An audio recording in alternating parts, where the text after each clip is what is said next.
مالا نمرہ احمد، باب دوم، مکہ۔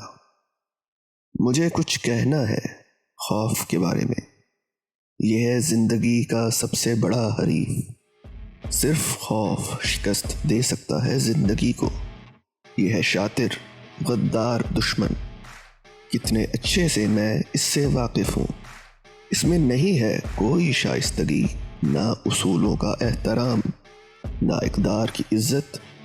یہ رحم نہیں دکھاتا، سیدھا حملہ کرتا ہے تمہارے سب سے کمزور حصے پر، جس کو یہ بآسانی بھانپ لیتا ہے۔ یہ ہمیشہ شروعات کرتا ہے تمہارے ذہن سے، سو تمہیں بہت جرأت کر کے خود سے جنگ لڑ کے اسے عیاں کرنا ہوگا اپنے الفاظ کی روشنی سے، کیونکہ اگر تم ایسا نہ کر سکو اور اس کا سامنا نہ کرتے ہوئے اس سے دور بھاگتے رہو تو یہ ایک لافانی اندھیرا بن جائے گا جس سے تم نظریں چراتے رہو گے۔ شاید تم اسے بھلا بھی دو اور یوں اس خوف کو خود پہ حملہ کرنے کے مزید راستے تھما دو گے، کیونکہ تم نے دراصل کبھی مقابلہ ہی نہیں کیا تھا اپنے اس حریف کا جس نے تمہیں ہرا دیا تھا۔ ین مارٹل کے ناول لائف آف پائی سے اقتباس۔ بارش تڑا تڑ برس رہی تھی۔ بھیگی سڑک کے اس طرف ایک گیٹ تھا جس سے نکلتی روش ایک پتھروں کے گھر تک جاتی تھی۔ چوکھٹ 3 زینے اوپر تھی اور ان زینوں پہ اس وقت ماہر فرید کھڑا تھا۔ انگلی گھنٹی پہ جمی تھی۔ دفعتاً لکڑی کا دروازہ کھلا۔ سامنے ایک عورت دکھائی دی، گرے شال لپیٹے، سنہری چوٹی شانے پہ آگے ڈالے۔ اس نے تعجب سے پہلے ماہر کو دیکھا اور پھر اس کے پیچھے پھیلی رات کو۔ تم اس وقت؟ مجھے تم سے بات کرنی ہے، ابھی۔ اس کے بال اور سوٹ دونوں گیلے تھے، جیسے وہ بنا چھتری کے کار سے دروازے تک آیا تھا۔ ٹائی ندارت تھی اور چہرے پہ اضطراب تھا۔ تمہیں معلوم ہے آج میری چھٹی ہوتی ہے۔ تم بغیر اپوائنٹمنٹ کے، یاسمین کہتے کہتے رکی، پھر گہری سانس لی اور راستہ چھوڑ دیا۔ اندر آؤ، تمہیں ٹھنڈ لگ جائے گی۔ یاسمین کا اونچی چھت والا آفس نیم اندھیر لیکن گرم تھا۔ اس نے اندر داخل ہوتے ہی کارنر لیمپ جلایا تو ہلکی زرد روشنی سارے میں پھیل گئی۔ ماہر سیدھا اپنے کاؤچ کی طرف آیا۔ یاسمین نے صوفے کے ہاتھ سے کریشیے کا بنا سفید تھرو اٹھایا اور اس کی طرف بڑھایا۔ ماہر نے بنا کسی تردد کے اسے تھام لیا، لیکن خود پہ لپیٹا نہیں، بس اسے لیے کاؤچ پہ بیٹھ گیا۔ وہ جیسے کہیں اور تھا۔ کافی بناؤں؟ نہیں، بناتی ہوں۔ یاسمین ڈیسک تک آئی اور کافی مشین کا بٹن دبایا، کپ نیچے رکھا، پھر نیلی آنکھیں اٹھا کے اس کو دیکھا۔ وہ صوفے پہ بیٹھا، گھٹنوں پہ تھرو پتلا کمبل رکھے سامنے دیکھ رہا تھا۔ گیلے بال ماتھے سے چپکے تھے۔ تم جانتے ہو آج کا دن میری فیملی کے نام ہوتا ہے، میرے شوہر اور میرے 3 بچوں کے نام، اور تم یوں بنا بتائے میرے پاس نہیں آ سکتے۔ آج خیر ہے، آئندہ کے لیے بتا رہی ہوں۔ وہ بنا ناراضی کے یاد دلا رہی تھی۔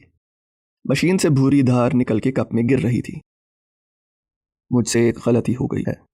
اس نے چہرہ پھیر کے یاسمین کو دیکھا تو آنکھوں میں ویرانی سی تھی، اور وہ جانتی تھی اس کی بات مکمل نہیں ہوئی، اور میں نے کچھ دیکھا ہے جسے میں اندیکھا نہیں کر سکتا۔ اور وہ گرم کپ لیے اس کی طرف آئی، ایک اس کی جانب بڑھایا جسے اس نے تھینک یو کہتے ہوئے تھام لیا، پھر اپنا کپ لیے وہ سامنے کرسی پر بیٹھی اور ٹانگ پہ ٹانگ جمائی۔ مالا کے بھائی کی شادی تھی نا کچھ دن پہلے، کیا وہ واپس چلی گئی؟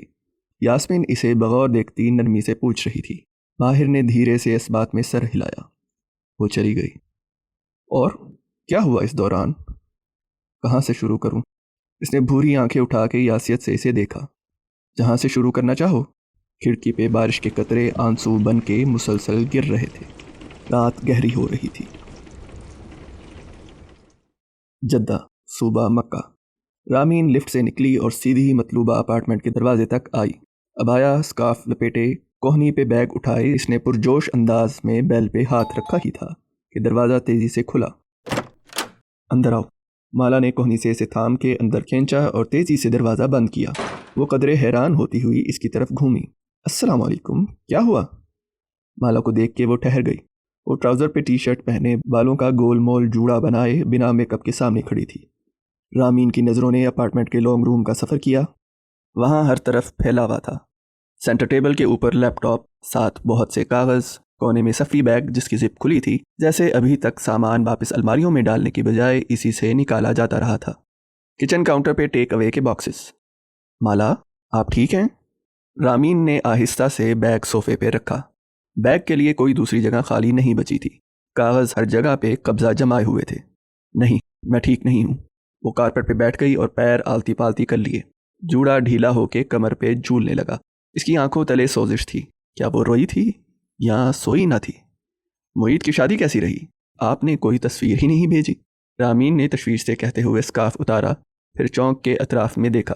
زیاد بھائی کہاں ہیں؟ یہاں نہیں ہے۔ وہ صوفے پہ بیٹھی تھی اور مالا سامنے کارپٹ پہ، اس سے نیچے سو گردن اٹھائے رامین کو دیکھ رہی تھی۔ آنکھوں میں ایک ساتھ بہت کچھ تھا، ہیجان، خوف۔ مجھ سے ایک غلطی ہو گئی ہے رامین، اس نے تھوک نگلا، اور اسے لگا اس کا فکرہ ابھی مکمل نہیں ہوا، اور میں نے کچھ دیکھا ہے جسے میں اندیکھا نہیں کر سکتی۔ رامین کی سمجھ میں نہ آیا کہ وہ کیا کہے۔ مالا، وہ اس کے ساتھ نیچے کارپٹ پہ آ بیٹھی اور اس کے ہاتھ تھامے۔ وہ گرمی کے باوجود ٹھنڈے ہو رہے تھے، اب دونوں برابر تھیں، آمنے سامنے۔ شروع سے بتائیں کیا ہوا ہے؟ یاسمین نے کافی کا کپ ایک طرف رکھ دیا اور اب نوٹ پیڈ گھٹنوں پہ رکھے بیٹھی تھی۔ نگاہیں ماہر پہ جمی تھیں اور ناخن عادتاً نوٹ پیڈ کے کنارے کو مسل رہے تھے۔ ماہر کی نظریں اس کے ناخنوں پہ جمی تھیں۔ کہاں سے شروع کروں؟ وہ جیسے خود سے پوچھ رہا تھا۔ اس رات سے جب تم اور نگاہ جھکا کے نوٹ پیڈ سے نام پڑھا، زیاد اس کاٹیج میں ملے تھے۔ ماہر فرید نے کپ ہونٹوں سے لگایا، تلخ گھونٹ اندر انڈیلا، پھر کپ نیچے کر کے دیوار گیر کھڑکی کو دیکھا جس پہ بوندیں تڑا تڑ برس رہی تھیں۔ اس رات کیا ہوا تھا ماہر؟